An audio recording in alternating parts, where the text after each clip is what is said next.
সুধী দর্শক মণ্ডলী, উন্নয়নে পিকেএসএফ আপনাদেরকে স্বাগত জানাচ্ছি। পিকেএসএফ এর নানামুখী উন্নয়ন কর্মকাণ্ড এই অনুষ্ঠানের মাধ্যমে আপনাদের সামনে তুলে ধরছি। আজ আমরা আলোচনা করব যশোর জেলার নরেন্দ্রপুর এলাকায় গড়ে ওঠা ক্রিকেট ব্যাট তৈরির শিল্প সম্পর্কে। আলোচনায় অংশগ্রহণের জন্য স্টুডিওতে আমাদের সাথে উপস্থিত রয়েছেন পিকেএসএফ এর সহযোগী সংস্থা উদ্দীপনের নির্বাহী পরিচালক জনাব এমরানুল হক চৌধুরী, এবং আমাদের সাথে আরও রয়েছে জাগরণী চক্র ফাউন্ডেশনের পরিচালক জনাব ওয়াহিদুজ্জামান। আপনাদের উভয়কে স্বাগত জানাচ্ছি। ধন্যবাদ। সুধী মণ্ডলী, 25 বছর পূর্বে একটি গ্রামে তৈরি হতো কৃষিকাজে ব্যবহৃত লাঙ্গল, জোয়াল, মই। 25 বছর পর আজ সেই গ্রামে তৈরি হচ্ছে ক্রিকেট খেলার অন্যতম সামগ্রী ব্যাট। উদ্ভাবনীমূলক এই উদ্যোগে অর্থ সহায়তা প্রদানের মাধ্যমে দরিদ্র জনগোষ্ঠীর কর্মসংস্থান সৃষ্টি করে অনন্য দৃষ্টান্ত স্থাপন করে চলেছে পল্লী কর্মসহায়ক ফাউন্ডেশন।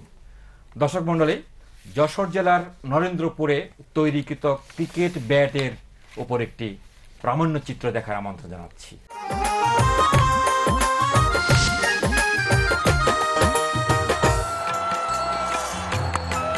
বর্তমানে ক্রিকেট বাংলাদেশের সবচেয়ে জনপ্রিয় খেলা। ছোট বড় সবার কাছেই এই খেলার বাড়তি আবেদন রয়েছে। ক্রিকেট খেলার মূল উপাদান হলো ব্যাট, বল ও স্ট্যাম্প। আপনি যেখানেই ক্রিকেট চর্চা করেন না কেন, আপনার ব্যাট এবং বলের প্রয়োজন হবেই। পূর্বে পার্শ্ববর্তী দেশ থেকে ব্যাট আমদানি হলেও বর্তমানে স্থানীয়ভাবে তৈরিকৃত ব্যাটেই দেশের বাজারের চাহিদা পূরণ হচ্ছে। আর ক্রিকেট ব্যাটের সিংহভাগই সরবরাহ হয়ে থাকে যশোর জেলার নরেন্দ্রপুর এলাকার মিস্ত্রিপাড়া থেকে। পিকেএসএফ এর সহযোগী সংস্থার আর্থিক সহায়তা নিয়ে এই গ্রামে ক্রিকেট ব্যাট তৈরির কর্মযজ্ঞ চলছে। জাগরণ থেকে আমার লোন টোন একটা সিস্টেম করে নিয়ে আসলাম, বা তারা আমার দেশে সেই হিসেব করে আরও আমরা কাজে আরও উন্নতি হচ্ছি। লোনের আমাদের আরেকটু প্রয়োজন আছে, যে সবসময় একটু লোনের চলাচল থাকলে একটু ভালো হয়। অফ হয়ে গেলে আবার দেখা যাচ্ছে নিজেরা করতে হয়, দেখা যাচ্ছে আমাদের কাঠ সবসময় বাজারে মানে কিনে তুতি হয়।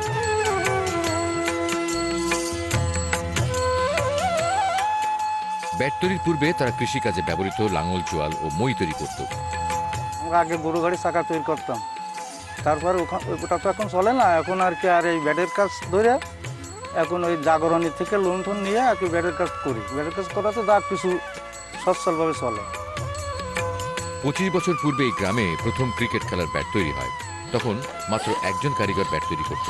তার তৈরি ব্যাট মানে ভালো ও দামে সস্তা হয়, অল্প দিনে বাজারে চাহিদা বেড়ে যায়। তখন এই গ্রামের অনেকেই তার ক্রিকেট খেলার ব্যাট তৈরির কাজে সাহায্য করে এবং নিজেরাও ব্যাট তৈরির কাজ রপ্ত করে। পরে এদের অনেকেই নিজ বাড়িতে ব্যাট তৈরি করতে শুরু করে। বাজারে চাহিদা থাকলেও পুঁজির অভাবে তারা বেশি পরিমাণে ব্যাট তৈরি করতে পারত না। ঠিক তখনই তাদের পাশে আসার আলো হয়ে দাঁড়ায় পিকেএসএফ এর সহযোগী সংস্থা। তাদের আর্থিক সহায়তার পাশাপাশি প্রশিক্ষণেরও ব্যবস্থা করে। পুঁজি পেয়ে তারা বিপুল উৎসাহ নিয়ে ব্যাট তৈরি শুরু করে, আর প্রশিক্ষিত হওয়ায় তাদের তৈরি ব্যাটের মানও বেড়ে যায়। তাদের কাছে রাজধানী ঢাকা সহ সারা দেশ থেকে ক্রিকেট ব্যাটের অর্ডার আসতে থাকে। তাদের হাতে প্রয়োজনীয় পুঁজি থাকায় ব্যাট সরবরাহ করতেও কোনো অসুবিধা হচ্ছে না। আগে রুটি বেলন এবং লাঠি তৈরি করতাম।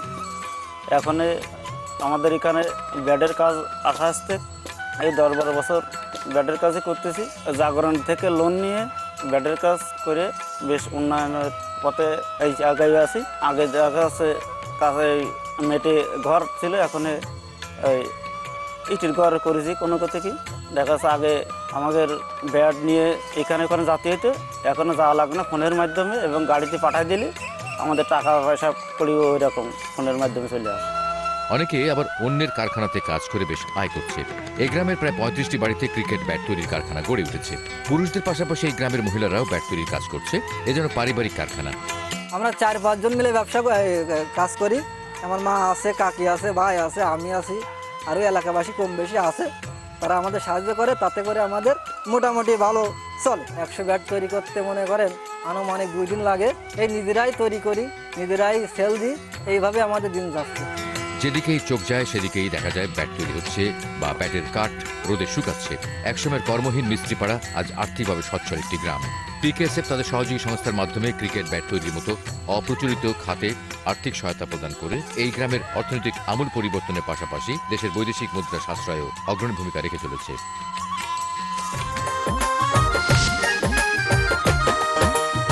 সুধী দর্শক মণ্ডলী, ক্রিকেটের ব্যাটের উপর এই প্রতিবেদনটি দেখলাম এবং যেখানে এই ব্যাটগুলো পূর্বে বিদেশ থেকে আমদানি করা হতো, আজ এটি যশোরের একটি অঞ্চলে তৈরি হচ্ছে। আলোচনা করব। আলোচনার প্রথমে ওয়াহিদুজ্জামান আপনাকে প্রশ্ন, সেটা হচ্ছে যে এর ইতিহাসটা যদি একটু বলেন যে কিভাবে এটি সৃষ্টি হলো। সঞ্জিত বিশ্বাস নামে এক ভদ্রলোক, উনি যশোর শহরে 1990 সালে এসে কাঠের ব্যাট দেখে খুব উৎসাহ মনে করেন যে যেহেতু ওনারা নাঙল জোয়াল তৈরি করতেন, যে এরকম ব্যাটও হয়তো ওনারা তৈরি করতে পারবেন। উনি একটা ব্যাট কিনে নিয়ে যান তার গ্রামে এবং চিন্তা করতে থাকেন যে এটা কিভাবে তৈরি করা যায়, এবং কিছু কাজ শুরু করেন, কিন্তু ঠিক একদম ব্যাটের মতো তৈরি করতে পারছিলেন না। তবু চেষ্টা করে প্রাথমিকভাবে ওই ব্যাটটা তৈরি করেন। কিন্তু তারপরে ওনার আর এক সঙ্গী স্বপন বিশ্বাস, উনি ঢাকায় এসে ঢাকার কুতুবখালীতে তখন ব্যাট কিছু কিছু দক্ষ কারিগররা ব্যাটের নমুনা নিয়ে কাজ করত। তখন ওইখানে এসে ওদের সাথে কথাবার্তা বলে উনি আসলে মূল কাজটা শিখে যান। এই 90 সালের পর থেকে উনি শিখে যে প্রথমে নিজের পরিবার, পরবর্তী পর্যায়ে ওনার ব্যাটটা যখন বাজারে চাহিদা বৃদ্ধি পেতে থাকলো তখন প্রতিবেশী, পাশের পরিবার, এইভাবে পুরো গ্রামটাই এখন আসলে ব্যাট তৈরিতে উদ্বুদ্ধ হয়েছে। এবং আগে যারা নাঙল জোয়াল বা যে রুটিবেলা, বেলুন, পিড়া তৈরি করত, তার থেকে যেহেতু ব্যাটের চাহিদা বেশি আছে বাজারে এবং ব্যাট তৈরিতে লাভ বেশি হচ্ছে, আস্তে আস্তে পুরো গ্রামটা এখন এই ব্যাট তৈরির কারখানায় পরিণত হয়েছে বা শিল্পে পরিণত হয়েছে। উদ্দীপনের কাজও সারা বাংলাদেশ ব্যাপী। এই ধরনের কাজ কি আপনাদের আছে কিনা? জি, পিরোজপুর জেলার স্বরূপকাঠিতে প্রায় 5টা গ্রামে, পঞ্চবটি, বিন্না, ঝিলিবাড়ি, কাটাখালী সহ এরকম 5টা গ্রামে বর্তমানে প্রায় 400-র উপরে বাড়িতে, 400-র উপরে বাড়িতে এই কাজটা চলতেছে, এই ব্যাটের কাজ, এই ব্যাটের কাজ। এবং একইভাবে যশোরের মতোই 15 থেকে 20 বছর আগেই 2-1টা ঘরে এই কাজগুলো করতে তারা মাথায় করে বাসে করে ঢাকায় পৌঁছে দিত। সেই শিল্প আজকে, সেই অবস্থা আজকে শিল্পে পরিণত হয়েছে। এবং আমাদের কর্ম এলাকায়, যেটা বললাম স্বরূপকাঠিতে, এখন প্রায় 2500 লোক সরাসরি ব্যাট তৈরির কাজে নিয়োজিত আছে। আপনার এই প্রতিবেদন দেখে আমার মনে হলো যে বাংলাদেশের অনেক জায়গায় এই জিনিসগুলো হতে পারে, প্রোভাইডেড যদি আপনার কাঁচামালের। আমরা দেখলাম যে কাঁচামালের উৎসটা হচ্ছে কাঠ। যেখানে কাঠ বেশি সেখানে কি এই শিল্পটা গড়ে ওঠার সম্ভাবনা? আপনার পিরোজপুরে গড়ে ওঠার কারণটা হলো সুন্দরবনের কাছে, এখানে গেওয়া কাঠ, আমলকি, কদম, এই জাতীয় কাঠগুলো ব্যবহার করা হয় এবং সহজেই আপনি নাম শুনে থাকতেন, ইন্দিরহাট একটা জায়গা আছে সরকারিতে, ওই হাটে কাঠ বেচা কেনা হয় কেজি ধরে। এরা কিন্তু সহজে ওখান থেকে, সুন্দরবন থেকে নদীপথে নিয়ে আসতে পারে এবং এই গ্রামগুলো ওই ইন্দিরহাট বাজার থেকে কিনে নিয়ে আসতে পারে। যেমন যশোরের কাঁচামালটা কিভাবে সংগ্রহ হয়? যশোর এবং যশোরের পার্শ্ববর্তী জেলাগুলো আসলে বনে সমৃদ্ধ, গাছে। আচ্ছা, ও তার মানে একই উৎস থেকে। হ্যাঁ। এই বাজারটা কিভাবে? বাজারটা মূলত ঢাকা এবং ঢাকায় যেটা আপনি বললেন যে আমদানি হতো বিদেশ থেকে, এখন আমার মনে হয় না যে আমদানির কোনো প্রয়োজন আছে। আমি এক্স্যাক্টলি আমদানি কারকদের ব্যাপারটা বলতে পারবো, কিন্তু এই 2500 লোকের শ্রমের যে ফল, যশোরের যে শ্রমের যে ফল ঢাকায় অ্যাবজর্ব হচ্ছে, এখনো পর্যন্ত ঢাকাই বাজার। এবং আপনি যেটা বললেন যে আমরা হয়তো বা যশোর বা পিরোজপুরের ওই স্বরূপকাঠির এটা খোঁজ পেলাম, বাংলাদেশে হয়তো বা অনেক জেলায় এটা। এখন যশোরকে দেখে, যশোরের আশেপাশে ঝিনেদা, চুয়াডাঙ্গা, এই অঞ্চলগুলোতে ইতিমধ্যে সম্প্রসারিত হয়েছে এই কার্যক্রম।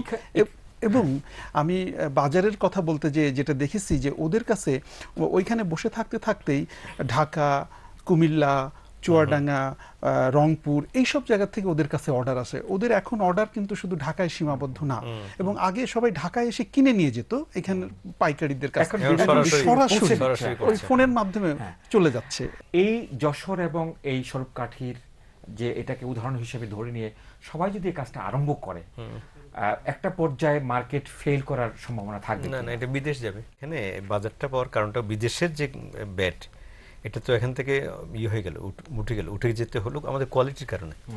এখন কোয়ালিটি এত এনশিওর হয়েছে এবং আপনার প্যাকেজিং, এই জিনিসগুলো আপনার এত অ্যাট্রাকশন, বিদেশে নেওয়ার মতো আমার প্রতিবেদন আমরা দেখেছি, দেখলেই চমৎকার লাগে। এবং এগুলোর আরেকটা জিনিস আমি বলি, এগুলোর যে আমাদের quality in terms of duration, এটা যে ডিউরেবিলিটি, কাঠটা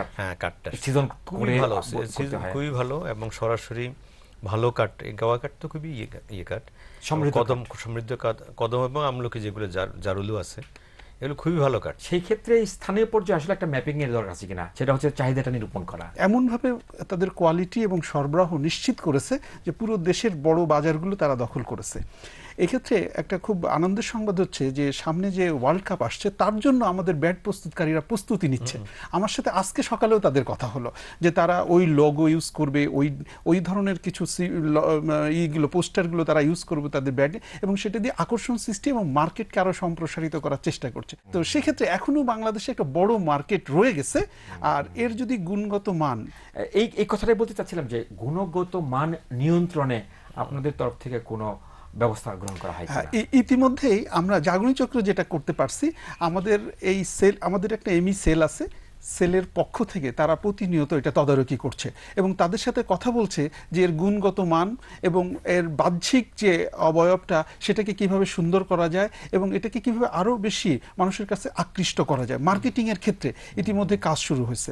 তবে তারা যে জিনিসটা চাচ্ছে আমাদের কাছে যে আসলে ওই শ্রেণীর মানুষগুলোর মানে কোনো ভালো মানের প্রশিক্ষণ তারা কিন্তু এখন পর্যন্ত পায় নাই, এবং মার্কেটিং এর ক্ষেত্রেও তাদের খুবই সীমিত ধারণা। আমরা এই বিষয়ে আরো আলোচনা করব যে এই প্রশিক্ষণের কথা বললেন, প্রশিক্ষক কোথা থেকে আসবে, এই বিষয়টা আমরা বিরতির পরে আলোচনা করব। তার আগে একটু বিরতি নিতে হচ্ছে। শুধু দর্শক মণ্ডলী, বিরতির সময় আমাদের সাথে থাকবেন।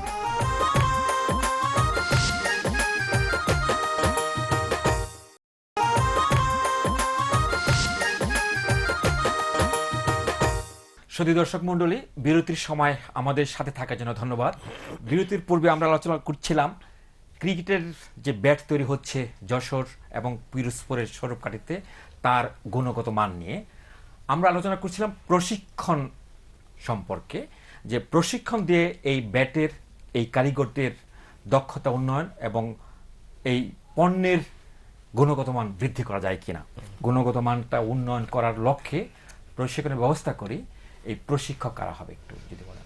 যে জ্ঞানটা কাজ করতে করতে হয়েছে তারাও কম বেশি প্রশিক্ষণ দিতে পারে। তাদের মধ্যে থেকেই প্রশিক্ষণটা, তারা সমস্যাগুলো চিহ্নিত করতে পারছে এবং কাস্টমারদের ডিমান্ডটাও ইতিমধ্যে তাদের কাছে পৌঁছে গেছে যে কোন ধরনের ব্যাট তারা চায়। ব্যাট তৈরিতে প্রশিক্ষণ যেটা, এটা কোনো সফিস্টিকেটেড হাই লেভেল প্রশিক্ষণ দরকার নেই। ব্যাটের হলো যে একটা সাইজ, ওজন, ইভেন আপনার ব্যাটের মূল ব্যাটের অংশটা কতটুকু হবে, হাতের জায়গাটা কতটুকু হবে, এই জায়গাগুলো, এবং হাতের জায়গাটা ধরার ক্ষেত্রে আপনার ওটার সাইজ কী হবে, অ্যাডাল্টের জন্য কি হবে, আপনার শিশুদের জন্য একটু ইয়েদের জন্য কাটটা সিজন করা, ওজনটা কি, একটা এই জায়গাগুলো মান রক্ষা করা। আমরা এই ক্ষেত্রে যেটা করেছি যে বাংলাদেশের ঢাকার বাজার থেকে ভালো মানের আন্তর্জাতিক মানের কিছু ব্যাট কিনে তাদেরকে পৌঁছিয়েছি। তারা ওজন দিয়ে দেখেছে, তারা সাইজটা মেপেছে। এগুলো করে করে আমরা বলতে পারি যে আমাদের যে তৈরি হচ্ছে যশোরে এবং পিরোজপুরে, এগুলো আন্তর্জাতিক মানের ইতিমধ্যে হয়ে গেছে। ব্র্যান্ডিং হচ্ছে, ব্র্যান্ডিং হয় নাই। আচ্ছা, ব্র্যান্ডিং তো করা খুবই কঠিন। আমার মনে হয় এখানে কাজ করার অনেক জায়গা, অনেক সুযোগ রয়েছে। র মেটেরিয়ালস এর কথা বলছিলাম, এবং ডেফিনেটলি এটার সহজলভ্যতার উপর নির্ভর করে এটার দাম। সেই ক্ষেত্রে কি একটু ভ্যারিয়েশন হবে কিনা এলাকা টু এলাকা, অর্থাৎ রিজিয়ন টু রিজিয়ন কি? আমি পিরোজপুরের কথা বলতে পারি। আপনি যে স্কেলে তারা করছে 50 থেকে 60 টাকা প্রতি ব্যাটে খরচ হয় তাদের। 50 থেকে 60 টাকা দাম খরচ লাগে, আর বিক্রি হয় কত? বিক্রি 70 থেকে 75। আচ্ছা, মার্জিন খুব বেশি না। যশোরের ক্ষেত্রে ওরা 50 থেকে 60 টাকা বিক্রি করতে পারছে। আচ্ছা, তো এক্ষেত্রে আমরা দেখছি যে নরেন্দ্রপুরে যেটা হয় যে প্রায় বছরে প্রায় 10 লক্ষ ব্যাট তৈরি করে তারা, এবং তাদের ওই 35টা পরিবারের টার্নওভারের পরিমাণ হচ্ছে প্রায় 25 কোটি টাকা বাৎসরিক। বিশাল বিশাল, এটা শিল্প হিসাবে সময় চলে আসছে। আচ্ছা, আপনি বলছিলেন যে এই সমস্ত কাজ দেখার জন্য আপনাদের স্ব প্রতিষ্ঠানে মাইক্রো এন্টারপ্রাইজ সেল রয়েছে, তারা এই কাজগুলো করছে।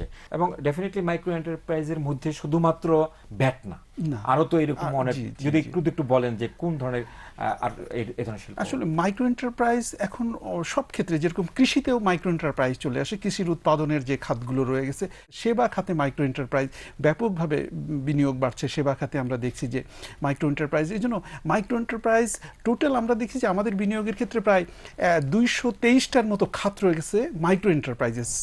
জাগরণী চক্র যে কাজটা করে সেখানে আমরা দেখেছি যে প্রায় 1,65,000 জব ক্রিয়েশন হয়েছে এই মাইক্রো এন্টারপ্রাইজের মাধ্যমে, এবং সরাসরি এখানে প্রায় 90,000-এর মতো সার্বক্ষণিক এবং খণ্ডকালীন জব, প্রায় এরকম 80-85,000-এর মতো খণ্ডকালীন জব সৃষ্টি হয়েছে মাইক্রো এন্টারপ্রাইজের মধ্যে।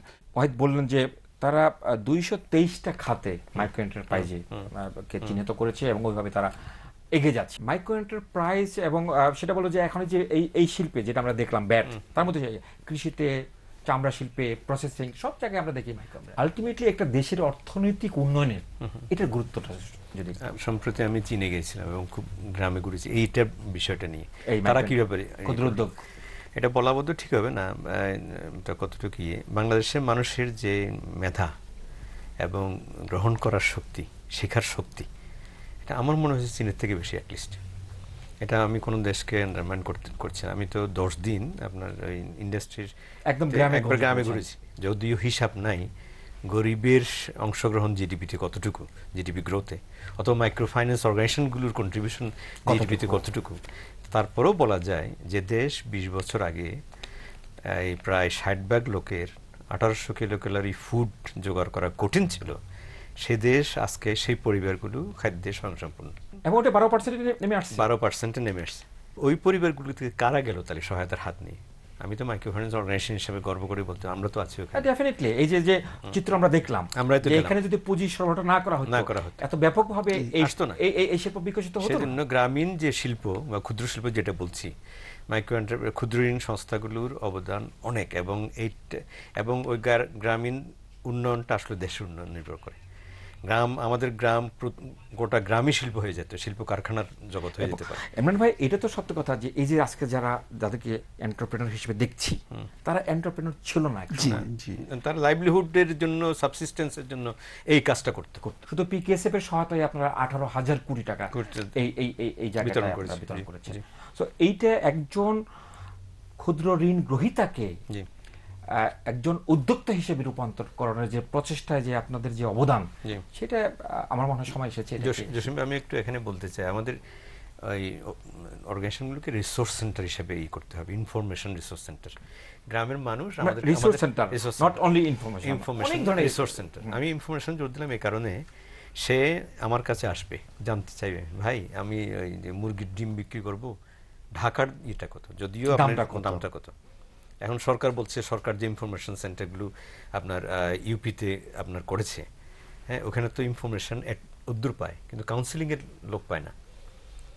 সরকার যদি এই জায়গাগুলো করতো, আমরা যদি এগুলো করতে পারি, যে কাউন্সিলিং করা, ক্রিকেট ব্যাট উন্নয়ন করার জন্য তার একটা কাউন্সিলিং বলতে হবে, বলছেন কিনা আমরা বলছি, বলাটা হচ্ছে না, হয়তো আমাদের আরো বলতে হবে এবং নিজেও করে দেখাতে হবে। সেজন্য গ্রামের জন্য আমাদের অফিসগুলো হবে, আমাদের এমএফএর অফিসগুলো হবে রিসোর্স সেন্টার। গ্রামের মানুষ এখানে আসবে, পরামর্শ নেবে, তথ্য পাবে, কোন দিকে যেতে হবে, পথ পেয়ে যাবে। আমার মনে হয় এই জায়গাগুলোতে আমাদের কাজ করার সুযোগ রয়েছে, অনেক কাজ। এবং এটা কি করা যায় কিনা যে আপনার যেমন একটা মাইক্রো এন্টারপ্রাইজ সেল আছে, জাগরণী চক্র, পিকেএসএফ 200 প্রতিষ্ঠান, প্রায় 150টি প্রতিষ্ঠান এর সাথে জড়িত, অর্থাৎ 150 প্রতিষ্ঠান মাইক্রো এন্টারপ্রাইজের আওতায় সহায়তা পাচ্ছে, তাদের প্রত্যেকটা একটা সেল আছে। সেই সেল থেকে কি আমরা যেমন এই যে ব্যাটের কথা বলছি, যে এই ব্যাটের একটা আমরা এটাকে কোথায় নিয়ে যেতে চাই, এই যে স্বপ্নটা, এটা যদি জানতে পারে এবং ঠিক ওইভাবে একটা সমন্বিত পরিকল্পনা নিয়ে আগানো যায়, যে তখনই বলতে যদি কেউ বলে যে এই ব্যাট নিয়ে আপনারা কি করবেন, কোন ধরনের কোয়ালিটি এখন কোন সময় গিয়ে কোনটা অ্যাটেইন করব আমরা, ভ্যালু চেইনের একটা তো পিকেএসএফ অলরেডি করছে, কিন্তু এটার ব্যাপকতা বাড়াতে হবে, অন্যান্য অনেক খাতকে এখানে যোগ করতে হবে। এক্ষেত্রে স্যার আমি একটা জিনিস দেখছি, যখন ছোট উদ্যোক্তারা নিশ্চিত থাকে যে পিকেএসএফ বা জাগরণী চক্রের মতো প্রতিষ্ঠানের কাছে তার টাকা পাওয়ার সুনির্দিষ্ট রয়ে গেছে, তার সুনির্দিষ্ট উৎস রয়ে গেছে, তখন সে ভাবতে থাকে যে আমি কোথায় বিনিয়োগ করব, কোন নতুন খাত সৃষ্টি করতে থাকে, কনফিডেন্স। কিন্তু উদ্যোক্তা যদি টাকার নিরাপত্তা বা নিশ্চয়তা না পায়, তাহলে কিন্তু তার ভাবনাটা সৃষ্টি হয় না। তো আমরা উদ্যোক্তা সৃষ্টি করতে যে দেখেছি যে আমরা যাকে ভাবিনি যে উদ্যোক্তা হতে পারে, সে নতুন নতুন জিনিসে হাত দেওয়ার চেষ্টা করছে এবং আমাদের কাছে ঋণের প্রপোজাল দিচ্ছে যে আমরা যাতে এই সহযোগিতা পেলে আমি এই কাজটা করতে পারবো, আমরা এগিয়ে যাচ্ছি তাদের কাছে। এবং শুধু ঋণ না, ঋণ মানে ঋণের অন্য পাশাপাশি অন্য সাপোর্টগুলো নিয়ে তো প্রশিক্ষণ আপনারা যাচ্ছে, যাচ্ছেন। প্রযুক্তি যাচ্ছে, অ্যাওয়ারনেস যাচ্ছে, এবং কমিউনিকেশন। শুধু তাই নয়, এদের স্বাস্থ্যগত দিকটা স্বাস্থ্য, আপনারা জি, লক্ষ্য জি, করছেন, স্বাস্থ্য, তাদের পরিবেশ, শিক্ষা।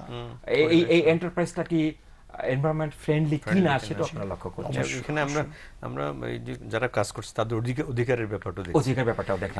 আমরা তাদের বেতন কি, তাদের কিরকম হওয়া উচিত, তাদের মজুরি ভিত্তিক কর্মসংস্থানের জি, যাতে ব্যবস্থা জি, হচ্ছে। জি। অনেক ধন্যবাদ আপনাদেরকে এই সমৃদ্ধ আলোচনায় অংশগ্রহণের জন্য। আমরা ভবিষ্যতে এই শিল্পটাকে নিয়ে আরো কিছু পর্ব দর্শকবৃন্দদেরকে দেখাতে চাই এবং সেই ক্ষেত্রে আপনাদের সহযোগিতা আমরা কামনা করছি। ধন্যবাদ। শুধু দর্শক মণ্ডলী, আমদানি নির্ভরতা কমিয়ে সম্পূর্ণ দেশি প্রযুক্তি ব্যবহার করে ক্রিকেট ব্যাট তৈরির শিল্প বিকশিত হচ্ছে পিকেএসএফ এর সহায়তায়। কর্মসংস্থানের মাধ্যমে দারিদ্র্য বিমোচনের এই প্রচেষ্টা আগামী দিনে বাংলাদেশের অন্যান্য অঞ্চলেও সম্প্রসারিত হবে সে প্রত্যাশায় আজকের অনুষ্ঠান শেষ করছি। আগামী অনুষ্ঠান দেখার আমন্ত্রণ রইল।